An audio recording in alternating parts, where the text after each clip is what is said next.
مشکلات ہمیشہ بہترین لوگوں کے حصے میں آتی ہیں، کیونکہ وہ اس کو بہتر طریقے سے انجام دینے کی صلاحیت رکھتے ہیں۔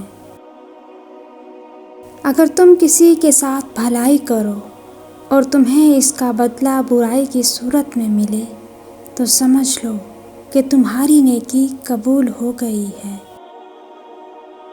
دو طرح سے چیزیں دیکھنے میں چھوٹی نظر آتی ہیں، ایک دور سے اور دوسرا غرور سے۔ کسی دوسرے کے گرنے پر خوشی مت کیا کریں، کیا معلوم کہ کل کو تمہارے ساتھ کیا ہوگا۔ کسی کے دل میں محبت پیدا کر کے اسے چھوڑ دینا اسے قتل کرنے کے برابر ہے۔ الحمدللہ کہنے کی عادت ڈال لیں، اللہ شکر گزاروں کو بہت پسند کرتا ہے۔ غریبوں کی ہائے اور فارغ لوگوں کی رائے کبھی نہیں لینی چاہیے۔ لوگوں پر ایک زمانہ ایسا آئے گا کہ روپے کے بغیر کوئی چیز کام نہ دے گی۔ جس کو علم ہو جائے کہ اللہ بڑے غور سے سنتا ہے تو پھر وہ اپنی کہانی کسی اور کو نہیں سناتا۔ مرد کی سب سے بڑی بدصورتی اس کی خالی جیب ہے۔ ہمیشہ خوش رہا کریں، کیونکہ یہ بہترین انتقام ہے ان لوگوں سے جو آپ کو اداس دیکھنا چاہتے ہیں۔ چار خوبیاں انسان کو باکمال بنا دیتی ہیں: ٹھنڈا دماغ، میٹھی زبان، نرم دل اور چہرے پر مسکراہٹ۔ صبح کی نیند انسان کے ارادوں کو کمزور کر دیتی ہے۔ منزلوں کو حاصل کرنے والے کبھی دیر تک سویا نہیں کرتے۔ وکیل ایک ایسا تعلیم یافتہ انسان ہوتا ہے جو آپ کی جائیداد آپ کے دشمنوں سے بچا کر خود رکھ لیتا ہے۔ اگر عیاشی کو ابتدا میں نہ روکا جائے تو وہ آہستہ آہستہ ضرورت بن جاتی ہے۔ جو تمہارا غصہ برداشت کر لے اور ثابت قدم رہے تو وہ تمہارا سچا دوست ہے۔ اخلاق کبھی نہیں ہارتا اور تکبر کبھی نہیں جیت پاتا۔ پانی حد سے بڑھ جائے تو طوفان بن جاتا ہے، انسان حد سے بڑھ جائے تو شیطان بن جاتا ہے۔ درخت سے گرنے والا کوئی پتا بھی ایسا نہیں جس کا علم اللہ کو نہ ہو۔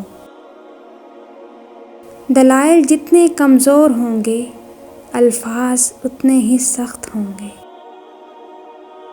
جو شخص صرف عقل مند ہے وہ قابل رحم حالت میں زندگی بسر کرتا ہے۔ خاموشی اظہار نفرت کا سب سے بہترین طریقہ ہے۔ کامیابی کا دار و مدار اپنی محنت یا دوسروں کی جہالت پر ہوتا ہے۔ لوہے کا کلہاڑا لکڑی کا ایک چھلکا تک نہیں اتار سکتا جب تک اس کے ساتھ خود لکڑی کا دستہ نہ ہو۔ تیز زبانی ایک ایسا آلہ ہے جو استعمال سے گھس کر اور بھی تیز ہو جاتا ہے۔ بعض لوگ اپنی ابتدائی عمر زندگی کے آخری حصے کو خوشگوار بنانے میں لگا دیتے ہیں۔ مصیبت اس حالت کا نام ہے جس میں انسان اپنے مداحوں سے نجات پا کر خود کو پہچانتا ہے۔ برے ارادے سے بھی اگر جھوٹ بولا جائے تو وہ ہر قسم کے جھوٹ پر شفقت لے جاتا ہے۔ جانتے ہو سکون کیا ہے؟ اپنے رب سے اکیلے میں بیٹھ کر گفتگو کرنا۔ رشتے ایک دوسرے کا خیال رکھنے کے لیے ہوتے ہیں، لیکن ایک دوسرے کا استعمال کرنے کے لیے نہیں۔ بن بلائے مہمان کا خیر مقدم اس وقت ہوتا ہے جب وہ جا چکے ہوتے ہیں۔ بیمار ہونے پر اپنے دشمنوں کو معاف کر دیں، تاکہ آپ صحت یاب ہو جائیں۔ جہاں عزت، سچائی اور خلوص نظر آئے وہاں دوستی کا ہاتھ بڑھاؤ، ورنہ تمہاری تنہائی تمہاری بہترین دوست ہے۔ مصیبت میں گھبرانا کمال درجے کی مصیبت ہے۔ اللہ جب انتظار کے ذریعے آزماتا ہے تو شیطان دعا نہ قبول ہونے کے وسوسے تمہارے دلوں میں ڈالتا ہے۔ جن گھروں میں فیصلے عورتیں کریں بربادی ان کا مقدر ہوتی ہے۔ بدتمیزی کا تعلق تعلیم سے نہیں تربیت سے ہوتا ہے۔ رشتے بنانے سے پہلے رشتوں کا تقدس سیکھیے۔ بات بنانے کے لیے الفاظ تو بہت سارے ہوتے ہیں، لیکن کردار بنانے کے لیے اعمال درکار ہوتے ہیں۔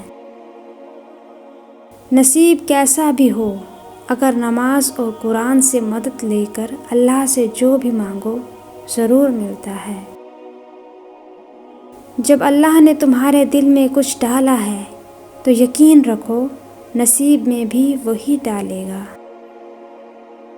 اچھے لوگوں کا تمہاری زندگی میں آنا تمہاری قسمت ہوتی ہے اور انہیں سنبھال کر رکھنا تمہارا ہنر۔ ہم لوگ بھی کتنے عجیب ہیں، نشانی رکھتے ہیں اور لوگوں کو کھو دیتے ہیں۔ فراموش کرنے والے خوش قسمت ہوتے ہیں کیونکہ وہ اپنی غلطیوں پر قابو پا لیتے ہیں۔ لوگ پہلے آزادی کے لیے جنگ کرتے ہیں، پھر قانون کو آواز دیتے ہیں اور آزادی اس کی نذر کر دیتے ہیں۔ حق گوئی پر الزام لگایا جا سکتا ہے لیکن کوئی اسے شرمندہ نہیں کر سکتا۔ سب سے بڑا خطرہ اس وقت ہوتا ہے جب نصف عاقل ایک سائیڈ پر ہو اور نصف احمق دوسری طرف ہوں۔ صرف دو لوگ مقدر والے ہوتے ہیں، ایک وہ جنہیں وفادار دوست ملتا ہے اور دوسرا وہ جن کے ساتھ ماں کی دعائیں ہوتی ہیں۔ ہم لوگ نیک بننا نہیں، صرف نیک دکھنا اور کہلوانا چاہتے ہیں، اور یہ منافقت کا سب سے اعلیٰ درجہ ہے۔ اگر لوگوں کو ایک دوسرے پر اعتبار نہ ہو تو ہر ایک صرف اپنی آمدنی پر گزارا کر رہا ہوتا ہے۔ اگر قانون کی زبان ہوتی تو سب سے پہلے قانون دانوں کی شکایت کرتا۔ جو شخص نیک سلوک کرنے سے درست نہ ہو وہ بدسلوکی سے درست ہو جاتا ہے۔ زندگی میں کسی بھی انسان کو اتنا قریب مت کرو کہ وہ آپ کو معمولی سمجھنے لگے۔ جہاں آپ کی عزت نہ ہو وہاں مت جاؤ، چاہے وہ کھانا آپ کو سونے کی پلیٹ اور چاندی کی چمچ میں ہی کیوں نہ دیا جائے۔ اللہ پاک ایسا وقت بہت جلد لائے گا کہ جب تم اپنی آنکھوں سے اپنے لیے معجزے ہوتے دیکھو گے۔ والدین کی 7 ایسی غلطیاں جس کی وجہ سے ان کی اولاد باغی، نااہل، بیکار اور تباہ ہو جاتی ہے۔ نمبر 1، اولاد کو سب کے سامنے نصیحت کرنا۔ نمبر 2، اولاد کے ساتھ فرینڈلی رویہ نہ ہونا۔ نمبر 3، اولاد کو گالی دینا۔ نمبر 4، اولاد کو بد دعا دینا، کیونکہ ماں باپ کی دعا اور بد دعا اولاد کے حق میں قبول ہو جاتی ہے۔ اگر آپ کی بد دعا اولاد کو لگ گئی تو آخر میں رونا آپ کو ہی پڑے گا۔ نمبر 5، اولاد کے مزاج کو سمجھنے کی بجائے ان پر بے جا سختی کرنا۔ نمبر 6، اپنے آپ کو نئے وقت کے مطابق ڈھالنے کی بجائے پرانے طور و طریقے اپنی اولاد پر نافذ کرنا، بجائے خود کو وقت کی ضرورتوں کے مطابق ڈھالنے کے۔ نمبر 7، اولاد کو خود کے فیصلے نہ لینے دینا۔ جس کی وجہ سے ان میں کانفیڈنس ڈیولپ نہیں ہوتا اور نہ ہی وہ کبھی ٹھیک فیصلہ لے پاتے ہیں۔ اس طرح کے ماحول میں پلے ہوئے بچے فیوچر میں کبھی بھی اچھے لائف پارٹنر ثابت نہیں ہو سکتے۔